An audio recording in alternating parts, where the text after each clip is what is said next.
Most romantic love story in Hindi. मित्रों, यदि आप प्रेम कहानियां पढ़ने का शौक रखते हैं तो आप सही जगह आए हैं। इस आर्टिकल में हम अधिकतम प्यार भरी best love story in Hindi का संग्रह लेकर आए हैं। इन्हें हमने इंटरनेट के विभिन्न स्रोतों से लेकर आपके लिए हाजिर किया है। उम्मीद करते हैं ये लेख आपको पसंद भी आएगा। रियल लव स्टोरी कोरा कागज इन हिंदी। दिव्या अपने घर परिवार की लाडली थी। स्वाभाविक है, उस लाड दुलार से वह शरारती भी बन चुकी थी। हमारे मोहल्ले के लगभग सभी परिचितों के घर में भी आंटी चाचियों के बीच खूब मस्ती करती थी। मानो वह शरारत की देवी बनकर अवतरित हुई थी। उसकी दिनचर्या मौज मस्ती तक ही सीमित थी। सबकी लाडली दिव्या अभी 14 बरस की हो चली थी, मगर पढ़ने लिखने से उनकी सदा ही नहीं बनती थी। घर में उसके सबसे सच्चे मित्र दादाजी ही थे।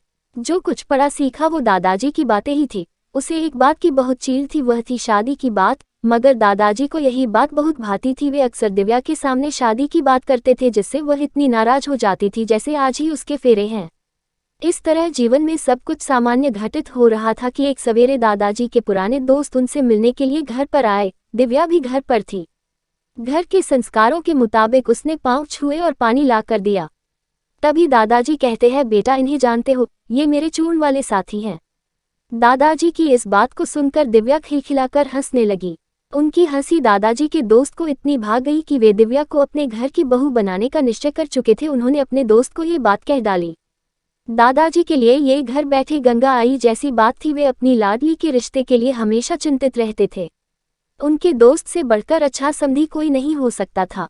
अगली पंचमी तिथि को दिव्या की शादी करने का निश्चय किया।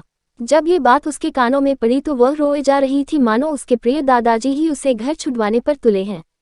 इस सब की आस घर वालों को भी थी। दिव्या में भी इतनी समझ तो थी कि शादी का मतलब अपने घर को छोड़कर सदैव के लिए पति के घर रहना पड़ेगा।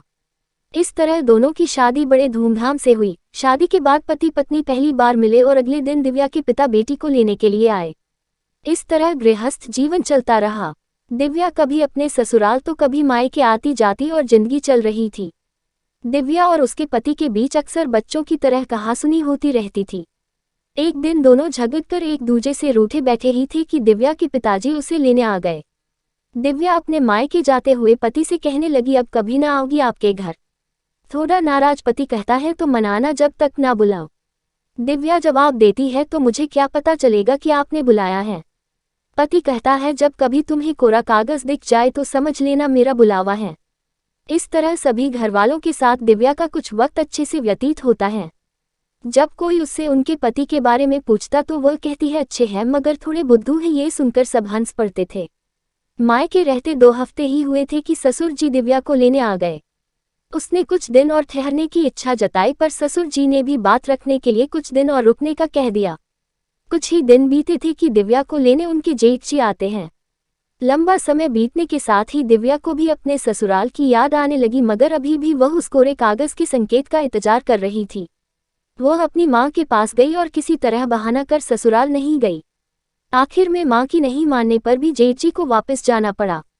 दिव्या के ससुराल और मायके दोनों तरह के लोग परेशान थे। उन्हें समझ नहीं आ रहा था कि आखिर मामला क्या है, दिव्या क्यों नहीं अपने ससुराल जाती है। माता पिता भाई सभी ने उसे खूब समझाने के यत्न किए, मगर वह किसी की भी सुनने को तैयार नहीं थी। ससुराल में जब दिव्या के न आने की चर्चा बढ़ने लगी तो दिव्या के पति ने स्वतः ही कोरे कागज वाली कहानी सभी को बता दी। बस फिर क्या था, दिव्या के ससुर जी अगले ही दिन एक कोरा कागज लेकर दिव्या को लेने आ गए।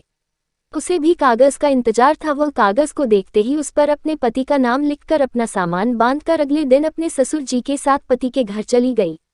दिव्या का पति भी इस घटना से बेहद मर्मज्ञ हो चुका था। इस तरह दिव्या को अपने मनचाहे पति देव पुनः प्राप्त हो गए। दोनों ने मिलकर खूब बातें की। आज भी वे खुशी से जीवन व्यतीत करते हैं। जब कभी उनके बीच कागज का जिक्र आता है तो दोनों के चेहरे पर एक हल्की मुस्कान अवश्य आ जाती है।